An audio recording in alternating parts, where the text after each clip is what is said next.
Y espero que participen un poquito porque refome hablar, hacer una pregunta y nadie responde, ni me saludaron. Nada, ninguno encendió la cámara. Estoy realmente sorprendida. Ya, niños, entonces, nosotros comenzamos a ver la semana pasada, ¿no es cierto?, las enfermedades infecciosas, ¿no es cierto? Y dijimos que estas eran causadas por agentes patógenos. Vamos al objetivo. Explicar las características más importantes de los agentes causantes de las enfermedades infecciosas. ¿Ya? Bueno, y aquí están los agentes patógenos que nosotros habíamos mencionado que eran los que causaban enfermedades. ¿Ya? Aquí tenemos bacterias, ¿no es cierto? Aquí tenemos virus, distintos virus, incluso esta imagen muestra que este es el virus del VIH, este de la hepatitis B, este del ébola, este es lo que se llama un bacteriófago, este es el virus de la influenza y este del llamado adenovirus.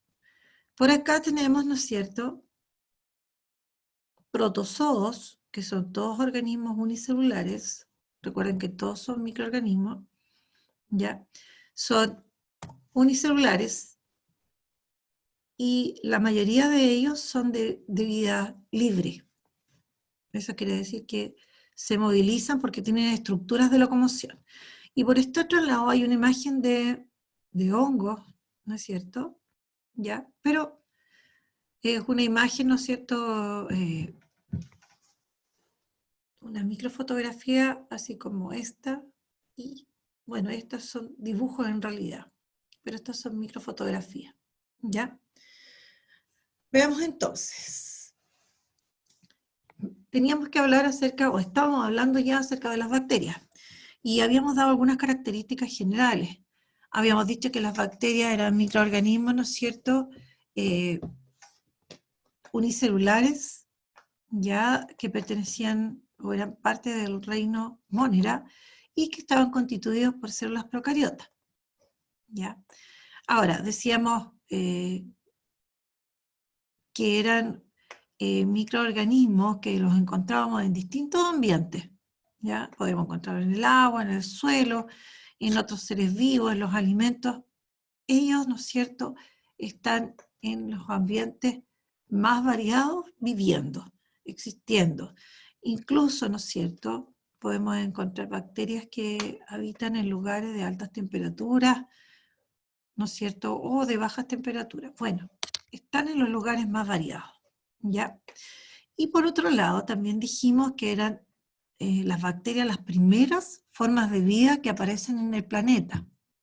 Ya son los organismos más antiguos que existen y son, como decíamos, unicelulares.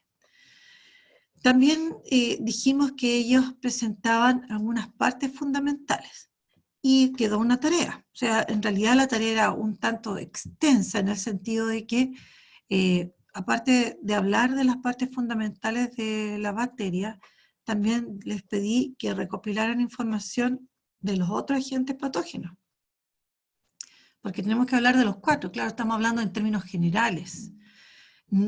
Acordémonos que no todas las bacterias, ni todos los hongos, ni todos los protozoos, ¿no es cierto?, son patógenos. Hay algunos que para el hombre son inocuos. ¿Qué quiere decir eso? No le causan daño, no le hacen nada.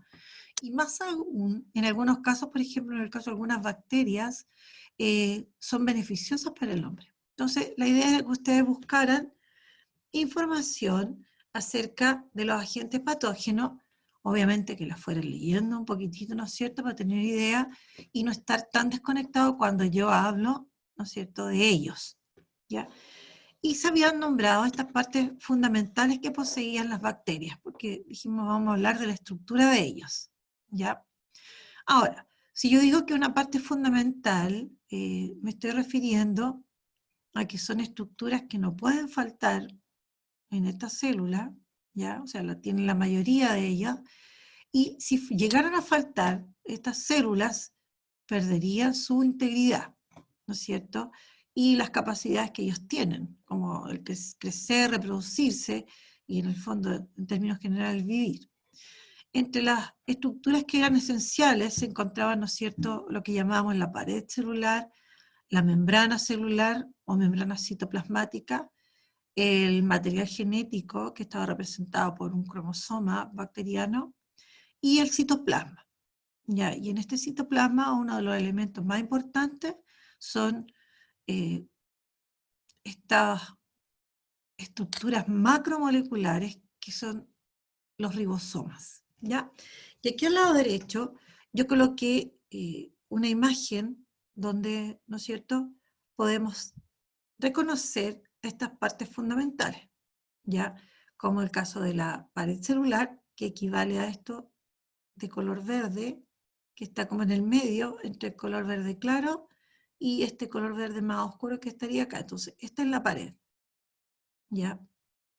Después, por dentro estaría la membrana, luego estaría en este color más clarito todo lo que es el citoplasma, esto acá, en este color, esos puntitos podrían estar representados por los ribosomas y, ¿no es cierto?, el material genético que está como muy enrollado. Ahora, en el caso de esta bacteria muestra además otras estructuras que en realidad no son fundamentales, por lo tanto, están presentes en algunas células y en otras no. Eso nos indica que no son fundamentales, ¿ya? Bueno, así que se nos tiene que grabar un poco la imagen de esta célula. Lo otro que nosotros vimos, antes que se me olvide, que como son tantas las bacterias, se le podía clasificar y la habíamos clasificado considerando su forma y las agrupaciones que ellas podían formar, ¿ya? Bueno, sigamos con la estructura de las bacterias. Y esto era lo que ustedes debían averiguar, debían buscar un poquito de información acerca de la pared, de la membrana, ¿no es cierto?, del citoplasma y del material genético, ¿ya? Bueno, la pared celular es la capa, si es que no hay cápsula, no hay otra, esa sería la capa más externa, ¿ya?, de esta célula bacteriana. Y esa pared es una pared rígida, por lo tanto, le da a la célula una cierta rigidez. Y al hacer que la célula sea como rígida, le da la forma. Entonces esta pared, al ser rígida, eso como dura, ¿no es cierto?, no se deforma, ¿ya? Al ser rígida, le da la forma o ayuda a darle la forma a la bacteria, ¿ya? Y de pasadita recordemos que eran 3 las formas principales que existían dentro de las bacterias. Habían bacterias esféricas, habían bacterias alargadas y habían bacterias, ¿no es cierto?, como en espiral, ya los espirilos. Bueno, ahora, la mayoría de las bacterias presentan, ¿no es cierto?, poseen esta pared, pero hay un grupo de ellos que son muy pequeños, que son los llamados micoplasmas, que no tienen pared celular, ¿ya? Ahora, esa estructura está formada por un tipo de hidrato de carbono que en las bacterias es el péptido glicano o péptido glucano. De las dos formas se dice, ¿ya? Ese es el material del que estaría formado esta pared celular, que es súper importante para las bacterias. ¿Ya? Después, si yo veo hacia adentro, nos encontramos con la llamada membrana plasmática, membrana celular, tiene varios nombres, o membrana citoplasmática. Entonces, esta está ubicada como por debajo de la pared celular y está compuesta principalmente, ¿no es cierto?, por lípidos, por unas moléculas que son llamadas moléculas lipídicas y por otras que se llaman proteínas, ¿ya? Pero no olvidemos, no está anotado acá, que esas proteínas y esos lípidos se disponen de cierta forma en esta membrana, o sea, no están ellas distribuidas así al azar, sino que tienen un cierto orden, hay una cierta organización en estas moléculas que constituyen a la membrana plasmática. Ahora, también pueden haber en algunas de estas bacterias, en la pared de algunas, perdón, en la membrana de algunas bacterias pueden haber también pequeñas cantidades, como dice ahí, de hidratos de carbono. ¿Ya? A ver, acá esto está de más. Esto yo lo saqué, esto tengo que borrarlo. Y lo voy a hacer inmediatamente porque si no va a llevar a confusión y va a quedar ahí. Disculpen, pero se me pasó. Cuando lo anoté era otra cosa que iba a poner. Ya. Ahí mejor. Porque si no después cuando lo repasen va a quedar nada que ver en la membrana. Así que lo sacamos al tiro. No sé cómo se me pasó. Ya. Bueno. Y también existen algunos otros orgánulos que vamos a mencionar luego. ¿Ya? Ahí vamos a borrar eso también para que quede el punto aparte y listo. Ya, ¿alguna duda hasta acá? ¿Alguna duda? Preguntas, niños, por favor. No, Esto profe. no es tan fácil Todo igual. bien, profe. Ninguna duda. Ya, sigamos entonces. Bueno, la membrana plasmática es una membrana que delimita la célula, por lo tanto, por eso dice ahí que es una estructura limitante, o sea, rodea completamente, ¿no es cierto?, a esta bacteria, a una parte que se denomina citoplasma, y la separa, ¿no es cierto?, del medio externo. Ahora, de esta manera, ¿no es cierto?, la membrana plasmática hace que se concentren nutrientes y otros elementos al interior de la célula. ¿Ya? Ahora, a través de esta membrana se produce lo que se llama un intercambio de sustancias. Y ese intercambio de sustancias está regulado. ¿Ya? Y la membrana se encarga de eso. Esto implica que es una membrana, ¿no es cierto?, selectiva. Ella va a regular lo que va a atravesar la membrana, tanto hacia adentro como hacia afuera. ¿Ya? Entonces, van a entrar nutrientes al interior de la célula, pero también van a salir, por ejemplo, desechos desde la bacteria. Porque son seres vivos, y los seres vivos todos, hacemos ingresar nutrientes, alimentos, pero también eliminamos desechos. Y en este caso, como es un organismo unicelular, a través de la membrana se mueven sustancias como nutrientes que ingresan y también salen otras sustancias que son de desecho. ¿Ya?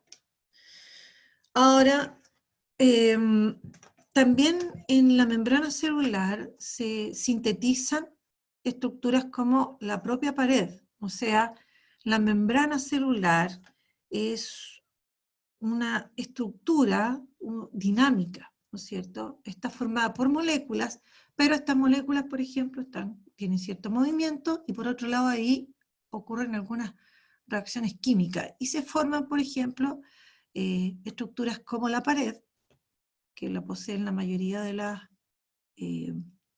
bacterias, y también en el caso de que la tuviera, también se puede formar, ¿no es cierto?, esta otra estructura que la tienen solo algunas, que se llama cápsula. ¿Ya? Además, en el caso de la membrana, esta presenta una invaginación, o sea, la membrana se va como hacia adentro, ¿ya? Y queda como un espacio interno. ¿Ya? Pensemos, por ejemplo, aquí hay que tener imaginación, porque en mi dibujo, en este que puse, no se ve la invaginación esa. Se me fue a haber puesto otra, ¿ya? Bueno, en esta membrana, ¿no es cierto?, nosotros vamos a encontrar entonces que existen unas invaginaciones. ¿Qué son las invaginaciones? Es que la membrana se hunda y se vaya hacia adentro de la célula, ¿ya? Y queden unas especies como unos espacios. Y esos espacios membranosos que están rodeados por membrana se les llama mesosomas, ¿ya?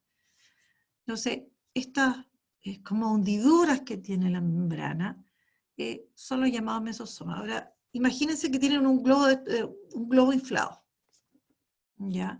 Y este globo inflado yo lo hundo en un sector y hundo el dedo, y queda, supongamos que queda así, queda hundido, o sea, se fue hacia adentro.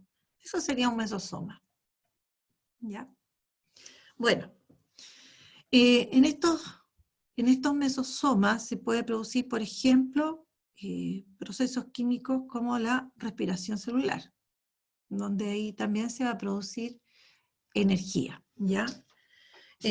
También en ciertos tipos de bacterias, ¿no es cierto? En los mesosomas, ¿no es cierto?, se estaría formando la pared celular. Hay un grupo de bacterias que se llaman gram positivas, ¿ya?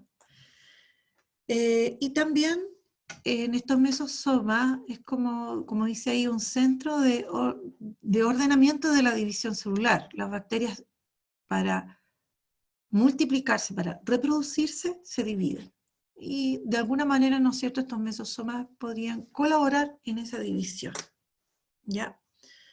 Bueno, eso sería en relación a la membrana celular. Ya hemos visto entonces la pared y luego la membrana. Internamente, ¿no es cierto?, se encuentra otra región, otra parte fundamental, que es el citoplasma. Ahora, este citoplasma es toda como la parte interna de la célula. Pero en este caso, este citoplasma es un citoplasma que tiene muy pocas estructuras. De los elementos más importantes que él presenta, el citoplasma, se encuentran unos elementos que se llaman ribosomas.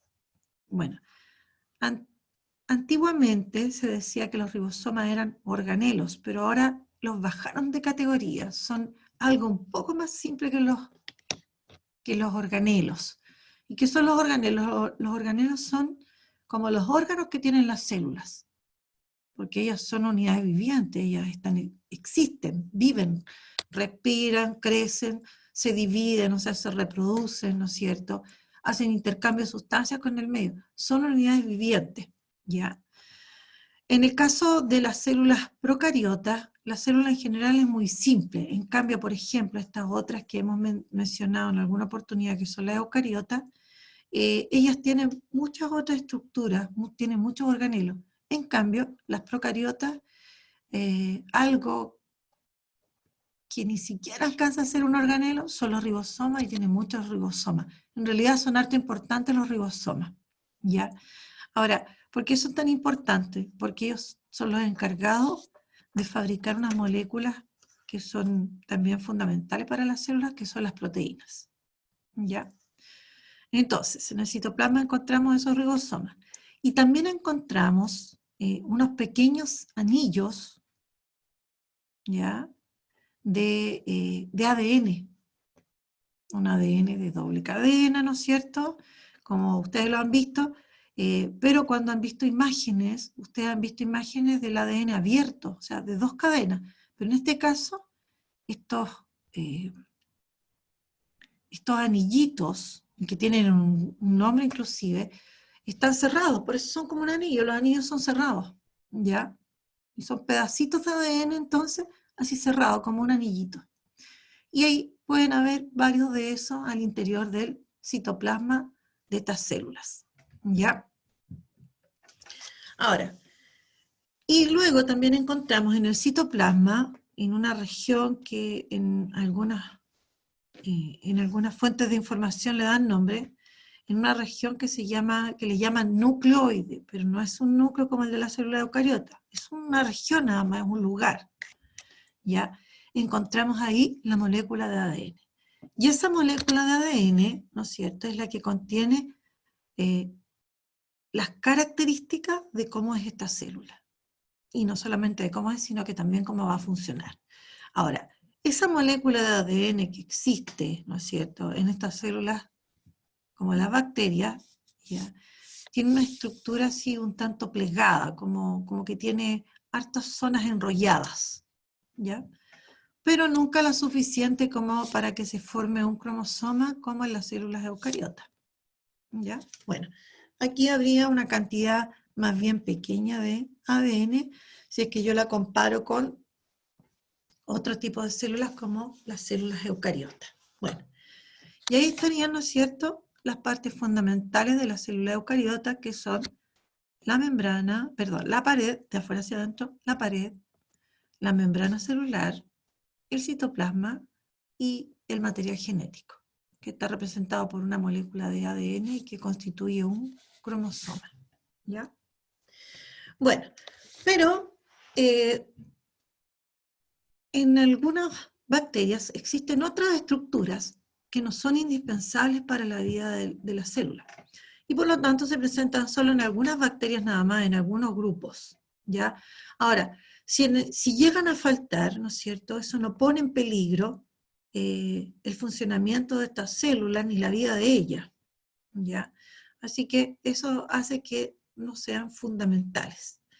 Entre estas estructuras nosotros las mencionamos y la idea es que ustedes busquen información, ¿ya? En la guía que les voy a mandar, voy a poner un cuadrito para que ustedes lo completen y busquen algo de información mínima acerca de estas estructuras para que las conozcan. Ya, se llaman flagelos, y en plural porque podría haber uno, como podrían haber dos, como podrían haber varios flagelos. Otros que se llaman pilis, fimbrias, y la llamada cápsula bacteriana. ¿Ya? Entonces, ahí ustedes van a tener que buscar un poco de información acerca de esas estructuras. ¿Ya? Eso sería acerca entonces de las bacterias. ¿Ya? Aspectos bien generales. Súper importante, por favor, el tener imágenes, poder reconocer las partes. Ahí está, por ejemplo, esta bacteria, es un modelo de bacteria donde se muestran todas las partes que tiene. Tiene las fimbrias, lo que no salen aquí representados, ¿no es cierto? Son los pili, ¿ya? Son parecidos, fimbria y pili son bastante parecidos, pero tienen algunas diferencias. Bueno, en este caso son todos filamentos, y ahí tenemos también al flagelo. En este caso de esta bacteria tiene un solo flagelo, y esta le sirve para moverse, por ejemplo. También en verde claro estaría la cápsula, ya que se ubica por fuera de la pared celular. Entonces, de afuera hacia adentro, las estructuras serían,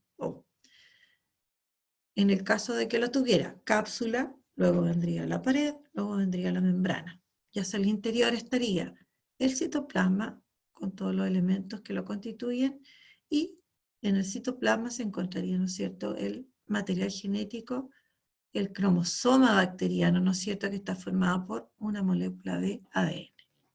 ¿Ya? Bueno, ahí está como para resumir al final. Entonces ahora nos vamos a hablar del otro microorganismo patógeno, que son bastante importantes, porque estos son todos, como dijimos la clase pasada, son todos malos. ¿Ya? Aquí yo no he escuchado que digan que haya algún virus bueno, por ejemplo, que le preste utilidad al hombre. En general, los virus para el hombre son todos malos, que todos requieren, decíamos, de células vivas. Bueno, se dice que los virus son parásitos intracelulares, o sea, ellos de alguna manera, ya sea que ingresen completo a la célula o parte de ello, pero van a depender de células que están vivas. O sea, son parásitos, como dice ahí, intracelulares obligados. Ellos van a depender de la maquinaria, ¿no es cierto?, metabólica de la célula que van a hospedar, ¿ya? ¿Para qué? Para que estas células los repliquen. Nosotros mencionamos en la clase pasada que estos virus no estaban formados por células. O sea, perfectamente yo puedo decir que son, ¿no es cierto?, elementos acelulares. Ya aquí yo no voy a encontrar ni una membrana plasmática, ni un citoplasma, no voy a encontrar organelos, nada. ¿Ya? Entonces se dice que son elementos acelulares, no están formados por células. Pero dentro de los elementos o las estructuras que ellos los componen, estarían formados por un ácido nucleico, que constituye su genoma, ¿ya? Ese ácido nucleico puede ser ADN o ARN. Luego estaría siendo rodeado por una cubierta proteica. Esos serían como los más simples.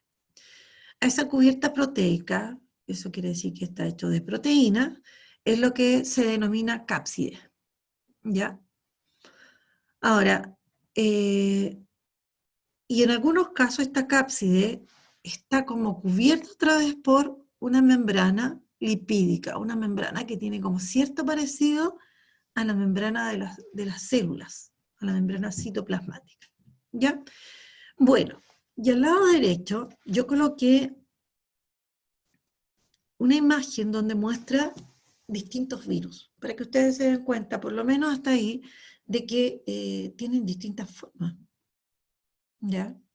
Hay unos de unas formas bien curiosas, en general son todos bien curiosos, porque en general tienen una estructura muy simple, ellos tienen muy pocas partes, o sea, tienen material genético que puede ser ADN o ARN, no tienen de los dos. Luego tiene una envoltura proteica y en algunos casos puede haber una envoltura lipídica además. Y pare de contar, y eso sería todo el virus.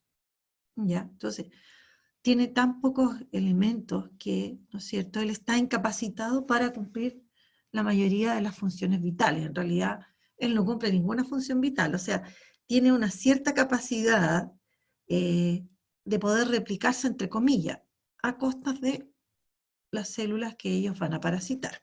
¿Ya? Veamos acá las partes del virus. Entonces, tendríamos, bueno, acá estaría el material genético. Este es un modelo general, ¿ya? Hay algunos virus que difieren harto en cuanto a la forma. Si ustedes se fijaron, ¿no es cierto?, al lado derecho de la imagen que estaba colocada en la diapositiva anterior. Bueno, material genético, después vendría esto que sería la cápside, ya, donde se formarían, todo esto en la cápside. Esto tiene volumen, ¿ya? Ahí se notan con volumen. Si ustedes se fijan en este, por ejemplo, todos tienen volumen, ¿ya? Bueno, y aquí está partido y yo lo estoy viendo por dentro. No lo veo por fuera. Si lo viera por fuera podría apreciar el volumen, pero solo lo estoy viendo por dentro y es para poder, ¿no es cierto?, distinguir a las estructuras que constituyen a estos virus. Por ejemplo, en el caso de esto está formado por, ya, material genético, está muy sensible en la pantalla. Material genético, después rodeado por una envoltura proteica, y por fuera en este caso también tiene además una especie de membrana lipídica. ¿Ya? Ahora, aquí lo sacaron, lo presentaron y dicen virus desnudo, está sin la envoltura. ¿Ya? Ahora, cada una de estas unidades que constituye a la cápside, que es lo que está en café, cada uno de estos es lo que llaman capsómero. Son comunidades que se juntan y forman, ¿no es cierto?, esta cápside. ¿Ya? Bueno, ahora, existen muchos tipos de virus. Por lo tanto, el hombre que ha hecho los ha clasificado. Recuerden ustedes que en biología se usa mucho, pero mucho la clasificación. Debido a la diversidad de seres vivos, a la diversidad de células que existen, aquí usamos harto la clasificación. Ahora, puede ser clasificado considerando tres aspectos. Por ejemplo, tres criterios. El ácido nucleico que poseen. Y ahí pueden ser ADN, virus ADN, o adenovirus, ¿no es cierto?, o virus ARN. Después, ¿no es cierto?, pueden ser clasificados por la forma de su cápside. Si es poliédrico, ¿no es cierto?, es decir, tiene como muchas caras, como los globos de la discoteca, ¿ya? O si es esférico, ¿no es cierto?, porque aunque tenga una especie de puntita, se distribuyen de tal manera, estas espículas que se llaman en el coronavirus, que finalmente son esféricos, son una esfera, como una pelotita. Y luego, ¿no es cierto?, la forma de la cápside que le llaman complejo o complex, ¿ya?, que era este. ese. Este de acá es el complejo o complex.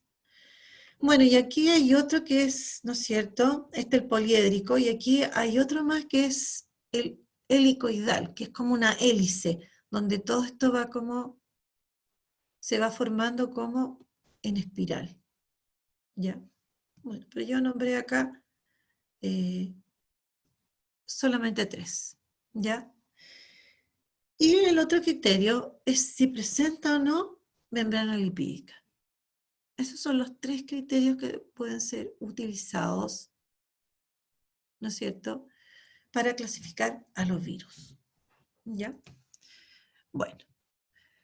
Ahora, veamos acá. Según la forma, entonces, ahí están el helicoidal, el esférico, ¿ya? El poliédrico, donde hay varias capas, hay una, otra, ¿ya? Y este complejo, donde si ustedes se fijan, la estructura que tiene es como bien extraña, ¿ya? Es como irregular, esa es la palabra, es irregular, porque tiene como una especie como de cabeza, como una pagoda, ¿no es cierto? Hay caras planas ahí, pero además tiene una especie como de cuello muy largo y una especie de patas, y unas puntas. Bueno, todo este aparataje lo usa para adherirse a ciertas células. Recuerden que todos los virus dependen de células vivas. No les sirven las células muertas. ¿Ya? Células vivas, porque se van a apoderar de la maquinaria de este virus para que, de esta célula, para que esta célula trabaje para ellos y pueda fabricar las nuevas partículas virales. Y de esta manera los virus se puedan replicar. Ya lo vamos a ver en una imagen. Bueno, entonces, en este caso, este es un virus que se llama bacteriófago y que es el virus que ataca bacterias. Imagínense. Ellos son muy pequeños, pero muy pequeños. En general, los virus son muy pequeños. Las bacterias son pequeñas, pero los virus son más pequeños aún. Y existen entonces un grupo de virus que ataca a las bacterias y las destruye en realidad. Y esas bacterias se dedican, son parasitadas por este tipo de virus que se llaman bacteriófagos. ¿Ya? Bueno. Y aquí está el que se puedan clasificar según el ácido nucleico que presenta. Hay virus que tienen ARN, hay virus que tienen ADN. ¿Ya? Y según la presencia o no de una envoltura. Aquí este virus no tendría envoltura y este virus sí tendría envoltura. Todo esto. ¿Ya? Bueno, ahí estarían entonces la clasificación de los virus. Ahora, bueno, como ya habíamos dicho, pero lo vamos a repetir otra vez, los virus son parásitos endocelulares, o sea, ellos pueden existir al interior, existir entre comillas, porque ellos no respiran, no crecen, solamente se multiplican, pero ¿quién fabrica los nuevos virus o las nuevas partículas virales? Las células. Y aquí hay una imagen que yo creo que, ¿no es cierto?, donde estamos mostrando lo que estaría en azul, que serían bacterias. Estos serían bacterias alargadas, bacilos o bastones. Y sobre ellos posados, ¿no es cierto?, estos virus que se llaman bacteriófagos. Ya, fagos viene de comer. Entonces, si hablamos de bacteriófagos, en el fondo como que ellos se comen a las células, y la verdad es que no es así. Ahora sí las parasitan. Entonces, para que ellos se puedan apoderar de la célula, fíjense ustedes, se pegan a estas células vivas. ¿Ya? Entonces dice que son parásitos endocelulares porque ya sea que entren completo, dependiendo del tipo de virus, este no entra, o le inyectan su material genético. Estos, por ejemplo, inyectan su material genético a la bacteria. ¿Ya? Bueno, veamos ahora la multiplicación de los virus, que en el fondo hablamos de replicación, y eso es que se formen copias de estos nuevos virus. Y para ello, ¿no es cierto?, hay varias etapas que se necesitan que se produzcan para que se puedan formar las nuevas partículas virales. Bueno, y aquí lo primero que está mostrando, este sería el virus, que el virus se va a fijar a unas moléculas que van a tener las células, que en el fondo son receptores, ¿ya? Si estos no estuvieran, este virus no se podría fijar y no podría ingresar al interior de la célula, porque eso es lo que está, lo que va a pasar aquí. Este virus ingresa a la célula, ¿ya? Y ayudado por la propia célula, ¿no es cierto?, esta cápside va a desaparecer y este material genético, de alguna manera, ¿no es cierto?, va a ser copiado por el material genético de la célula, es decir, la célula va a empezar a trabajar, a formar copias de este ADN, que es lo que está mostrando acá. Se copia el genoma, como dice ahí, y luego, a partir de la información que aquí está, se van a formar las cápsides y las membranas lipídicas en el caso de que existieran en estos virus. Y luego se van a ir ensamblando los virus y posteriormente la célula se va a destruir y van a ir dejando afuera los nuevos virus. En realidad se habla de viriones, ¿ya? Eso es lo que pasaría más o menos cuando, por ejemplo, tenemos un resfriado. Los resfriados son causados por virus, la influenza también es causada por un virus, pero son virus distintos, ¿ya? Entonces, tiene que fijarse, se pega, después viene la etapa de penetración, se separa, ¿no es cierto?, la cápside y se empiezan a fabricar las copias del ADN y las copias también de las proteínas que constituyen a este virus. Posteriormente, como dice ahí, viene el ensamblaje del virus, como que cuando se arman los autos en estas fábricas de automóviles, ¿no es cierto? Ya. Y aquí hay una imagen, ¿no es cierto? Como dice ahí, se producen numerosas moléculas de ácido nucleico del virus y también muchas moléculas de proteínas para formar la cubierta. Y como dice, se va a ensamblar todo esto para formar una cápside que rodea y estabiliza el ácido nucleico viral. Recuerden que no puede faltar ni el ácido nucleico ni la cápside en el, ¿no es cierto?, en el virus. ¿No es cierto? Y esta cápside, no olvidemos que protege al material genético. Así que no puede faltar, ¿ya? Bueno, y aquí hay una imagen que está mostrando muy parecido a lo que veíamos delante, que era que ingresaba el virus. Bueno, en este caso, estos virus inyectan su ADN, lo ingresan, y este ADN, que es el ADN de la célula, va a fabricar por separado primero las moléculas de ADN y posteriormente, ¿no es cierto?, las de proteína, y luego van a ser ensamblados para formar los nuevos bacteriófagos que van a ser liberados. ¿Ya? Entonces, en este caso la célula, en realidad, para dejar libre a los nuevos virus, se destruye. ¿Ya? Entonces, eso hace que los virus sean, ¿no es cierto?, como tan letales, pues. Si las células finalmente se tienen que destruir para que ellos queden libres. ¿Qué estudiamos hoy? Características más importantes de las estructuras fundamentales de las bacterias, ¿ya? ¿Qué son los virus? Estructura de los virus, cómo se clasifican los virus y la replicación de los virus, ¿ya? Veamos entonces acá. No puse la tarea, ven, se me olvidó poner que tenían que hacer la guía. Después se lo digo. Ya, me queda un minuto y ahí se los voy a... Se me olvidaron dos cosas hoy día. Borrar esa frase que tenía ahí y poner la tarea. Ya. La pregunta dice, ¿por qué los ribosomas son de gran importancia en las bacterias? Bueno, la gran importancia decía yo que era porque ellos fabrican las proteínas que las células requieren. ¿Ya? A ver, si esta me la responden. ¿Cuáles fueron los criterios utilizados para clasificar a las bacterias? ¿Se acuerdan ustedes cuáles eran los criterios usados para la clasificación de las bacterias?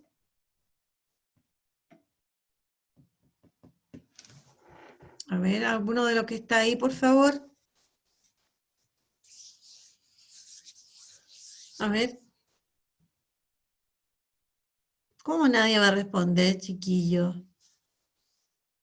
¿La Cata Cerda? ¿Qué criterios usaba para clasificar las bacterias?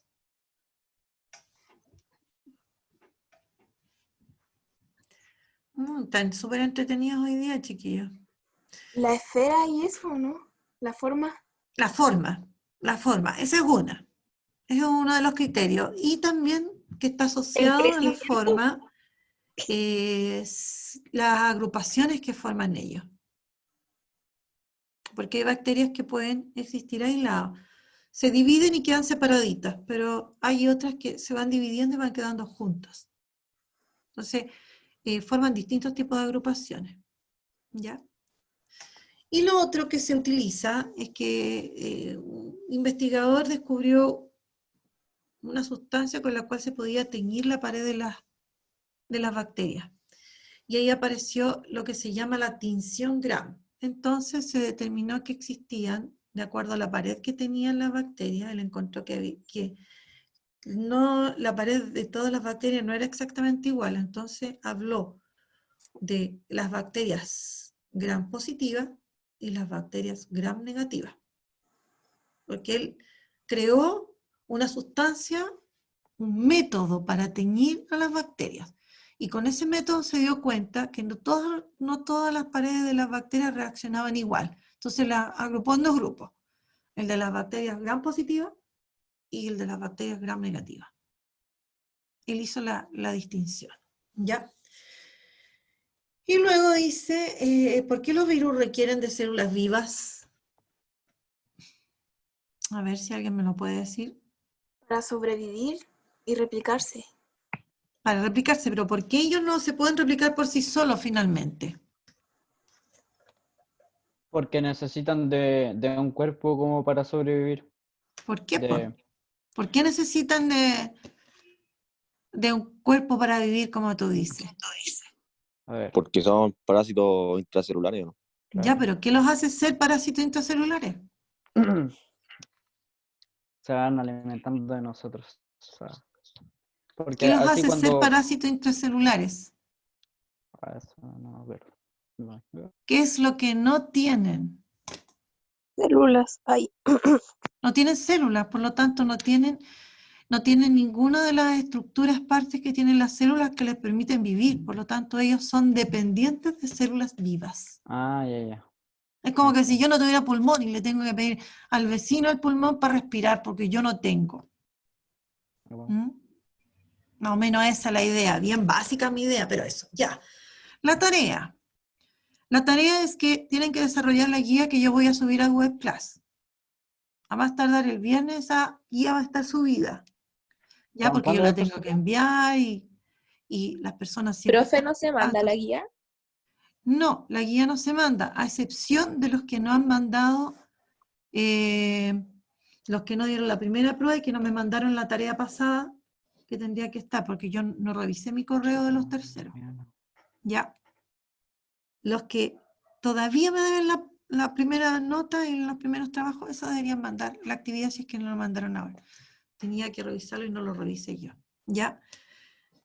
Entonces, para que puedan desarrollar esa guía, tienen que estudiar las 3 clases. ¿Ya? Esta, la pasada, y la última clase que era de salud mental. Que era la última clase de la primera unidad. Más las tareas. Si ustedes estudian todo eso, recién se pueden poner a hacer la guía. Ya, porque esa es la idea, que la guía me ayude. ¿Listo?